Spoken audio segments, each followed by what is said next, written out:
Hello friends, welcome to my YouTube channel study 24/7। तो friends, आज के इस सेशन में हम लोग देखेंगे अपने चौथे प्रैक्टिस सेट को सीटेट के, जो हमारे विषय सीडीपी का यानी बाल विकास एवं शिक्षा शास्त्र का है। तो आइए देखते हैं इन प्रश्नों को हम कैसे हल करेंगे। तो इसमें देखिए, जो पहला प्रश्न है हमारा, पियाजे के विकासात्मक सिद्धांत के परिप्रेक्ष्य में निम्नलिखित में से कौन सा आरेख विकास को समुचित रूप से स्पष्ट करता है। तो जो आपका पियाजे का विकासात्मक सिद्धांत है, उसको जब आप डिटेल में पढ़ेंगे तो आपको उसमें जो ग्राफ है वो आपको व्यवस्थित रूप में पता चलेगा। तो अभी के लिए आपका जो राइट आंसर होने वाला है ए है। ठीक है, आयु की वृद्धि है दर बदर, यानी क्रम से क्रम होते जा रही है, बढ़ते जा रही है, तो आपका राइट आंसर हो जाएगा। फिर दूसरा प्रश्न देखिए, एक अध्यापिका ने पाया कि एक विद्यार्थी वर्ग बनाने में कठिनाई अनुभव कर रहा है। उसने अनुमान लगाया कि वह हीरे का चित्र बनाने में भी कठिनाई अनुभव करेगा। उसने निम्नलिखित में से किस सिद्धांत पर आधारित होकर यह अनुमान लगाया। तो देखिए, पहला, विकास एक व्यवस्थित क्रम में होने की प्रवृत्ति से संबंध है। विकास की प्रक्रिया एक उत्परिवर्तनीय प्रक्रिया है। विकास निरंतरीय होता रहता है। अलग अलग लोगों के लिए विकास की प्रक्रिया भी अलग अलग होती है। तो इसका जो राइट आंसर आपका ए होगा। विकास एक व्यवस्थित क्रम में होने की प्रवृत्ति से संबंध है। ठीक है, तीसरा प्रश्न देखिए, मानवीय विकास में आनुवंशिकता एवं परिवेश की भूमिका के संदर्भ में निम्नलिखित में से कौन सा कथन समुचित है। तो इसमें जो आपका राइट आंसर होगा सी होगा। विकास के विभिन्न क्षेत्रों में आनुवंशिकता एवं परिवेश का सापेक्षिक प्रभाव परिवर्तनशील है। चौथा प्रश्न हमारा, समाजीकरण के संदर्भ में विद्यालयों के पास प्राय एक प्रच्छत्र पाठचर्या विद्यमान रहती है, जिसमें निहित है। पहला देखिए, बलात्मक अधिगम, चिंतन व समकक्षीय साथी एवं अध्यापक की अनुकृति द्वारा विशेष रूप से अपनाया जाने वाला व्यवहार। तो देखिए, जो अधिगम मतलब होता है सीखना होता है। तो बलात्मक यानी बलपूर्वक किसी को सिखाया नहीं जा सकता, तो इसको आपका ये कभी आंसर नहीं होगा। दूसरा देखिए, अंतःक्रिया व सामग्री द्वारा विद्यालयों में प्रस्तुत किए जाने वाले सामाजिक भूमिकाओं से संबद्ध अनौपचारिक संकेत, परिवारों के माध्यम से विद्यार्थियों का समझौतापूर्ण व प्रतिरोधात्मक समाजीकरण, मूल्यों व अभिवृत्तियों का शिक्षण एवं आकलन। तो इसका जो राइट आंसर है आपका बी होगा। अंतःक्रिया व सामग्री द्वारा विद्यालयों में प्रस्तुत किए जाने वाले सामाजिक भूमिकाओं से संबद्ध अनौपचारिक संकेत। ठीक है, पांचवा प्रश्न देखिए हमारा, निम्नलिखित में से कौन सा निहितार्थ पियाजे के संज्ञानात्मक विकास के सिद्धांत से नहीं निकाला जा सकता। बच्चों की अधिगमनात्मक तत्परता के प्रति संवेदनशीलता, व्यक्ति भेदों की स्वीकृति, खोजपूर्ण अधिगम, शाब्दिक शिक्षण की आवश्यकता। तो इसका जो राइट आंसर आपका डी हो जाएगा, शाब्दिक शिक्षण की आवश्यकता। छठा देखिए, निम्नलिखित में से कौन सा कोलबर्ग के नैतिक विकास के चरणों का लक्षण है। तो इसका जो राइट आंसर आपका होगा, सभी संस्कृतियों से संबद्ध चरणों की सार्वभौम श्रृंखला। इसका राइट आंसर आपका सी हो जाएगा। सातवां प्रश्न देखिए, कक्षा में वास्तविक सांसारिक समस्याओं से संबद्ध जटिल परियोजनाओं पर कार्य करते हुए अध्यापक व छात्र एक दूसरे के अनुभवों से परस्पर ग्रहण करते रहते हैं। तो इसका जो राइट आंसर आपका होगा, सामाजिक रचनात्मक। ठीक है, पारंपरिक नहीं होगा, अध्यापक केंद्रित भी नहीं होगा, क्योंकि हमेशा बाल केंद्रित होता है, अध्यापक केंद्रित कभी भी नहीं होगा। रचनात्मक भी नहीं होगा, आपका सामाजिक एवं रचनात्मक होगा। ठीक है, आठवां प्रश्न है, प्रगतिशील शिक्षा के संदर्भ में समान शैक्षिक अवसर से अभिप्राय है कि सभी छात्र, इसमें जो आपका राइट आंसर होगा डी, ऐसी शिक्षा पाएं जो उनके लिए अनुकूलतम हो तथा उनके भविष्य के कार्यों में सहायक हो। ठीक है, प्रगतिशील शिक्षा का संदर्भ यही है, समान शैक्षिक अवसर का। नौवां प्रश्न, भाषा विकास के संदर्भ में निम्नलिखित में से कौन सा क्षेत्र पियाजे के द्वारा कम कर आंका गया है। आनुवंशिकता, सामाजिक अंतःक्रिया, अहम केंद्रित भाषा, विद्यार्थी द्वारा सक्रियात्मक रचना। तो इसका जो राइट आंसर होगा आपका, वो होगा सामाजिक अंतःक्रिया। राइट आंसर आपका बी होगा, सामाजिक अंतःक्रिया। 10वां प्रश्न देखिए, एक 11 वर्षीय बच्चे ने स्टैनफोर्ड बिने बुद्धि मापनी में 130 अंक पाए।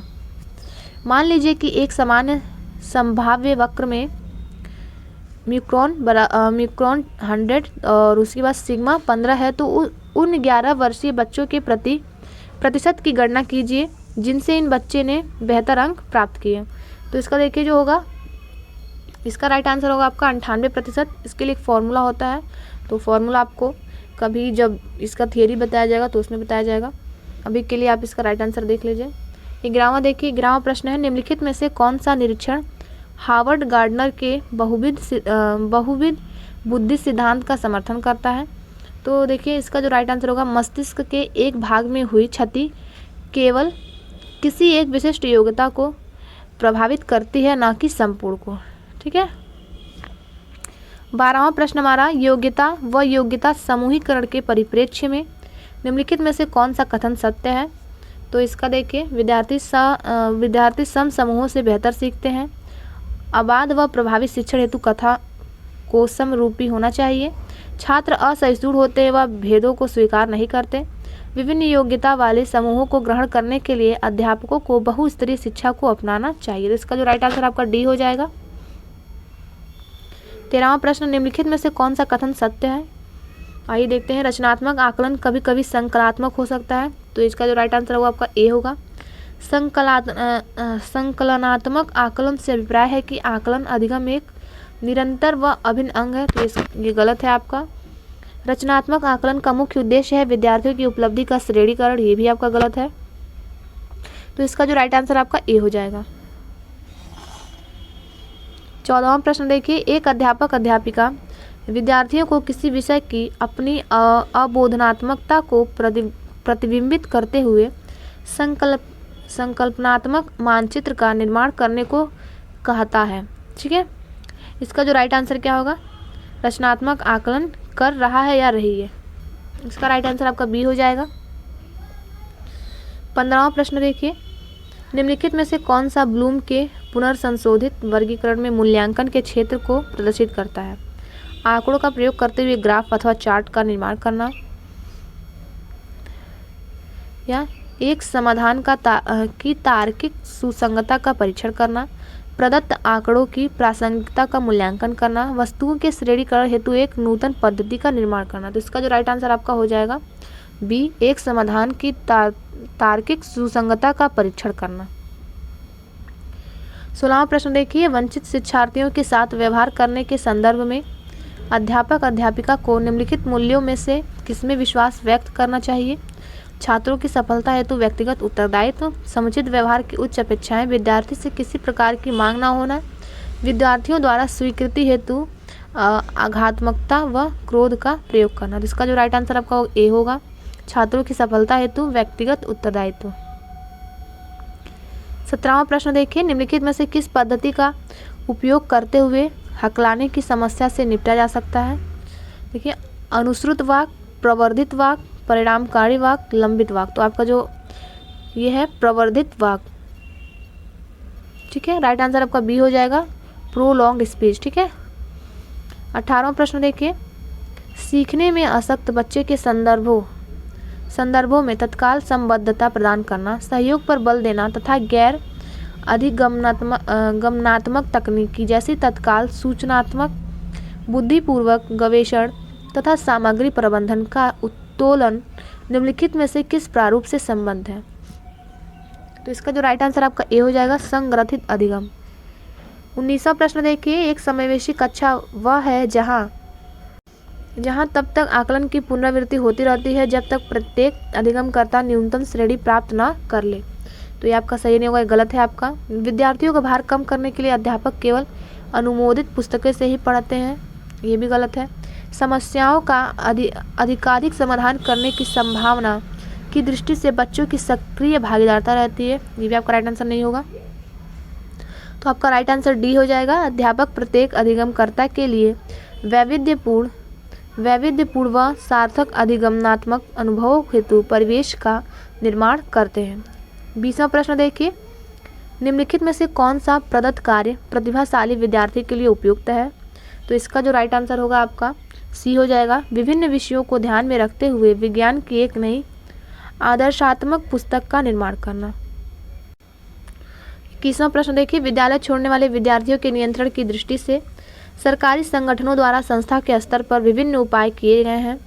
निम्नलिखित में से कौन सा कारण सांस्थानिक स्तर से जुड़ा है जिसके कारण बच्चे विद्यालय छोड़ देते हैं? तो इसका जो राइट आंसर आपका हो जाएगा डी हो जाएगा राइट आंसर आपका। देखिए, जो बच्चे अनिवार्य पाठचर्या को स्वीकार नहीं कर पाते उनके लिए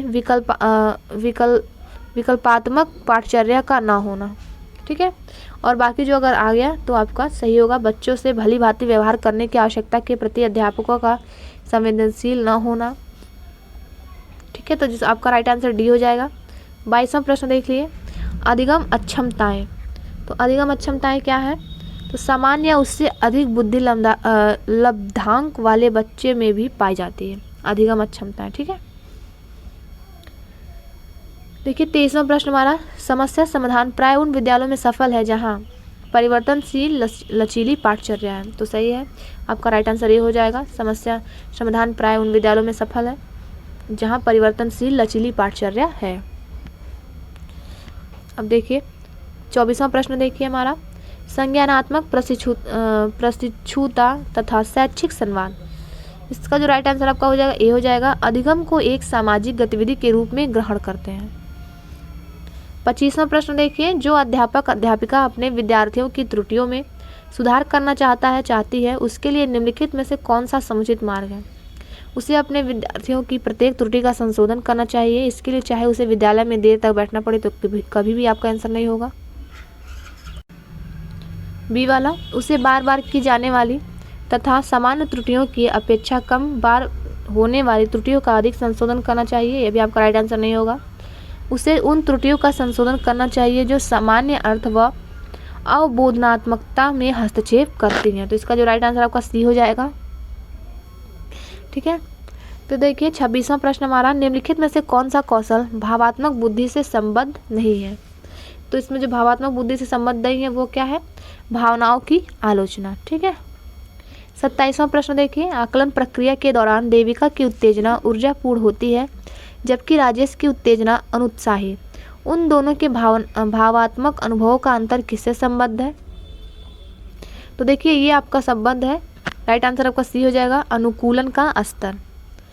28वां प्रश्न देखिए, भारत सरकार ने प्राथमिक विद्यालयों के लिए मध्याह्न भोजन योजना प्रारंभ की है। निम्नलिखित में से कौन सा अभिप्रेरणात्मक सिद्धांत इस योजना का समर्थन करता है?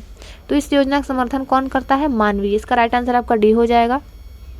29वां प्रश्न देखिए, बच्चों के व्यवहार को समझने के लिए विद्यार्थियों के घर के वातावरण का महत्वपूर्ण स्थान है तथा इससे प्राप्त सूचना को प्रभावशाली शिक्षा शास्त्र के निर्माण से जोड़ा जा सकता है।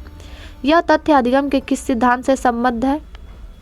तो यह किस सिद्धांत से संबद्ध है? व्यवहारवादी, पारिस्थितिक रचनावादी, सामाजिक रचनावादी। तो इसका राइट आंसर आपका हो जाएगा पारिस्थितिक। ठीक है, इकोलॉजिकल। 30वां प्रश्न देखिए, कक्षा में ध्यान न देने वाले बच्चे से व्यवहार करने के लिए कौन सा उपाय सर्वाधिक लाभकारी हो सकता है?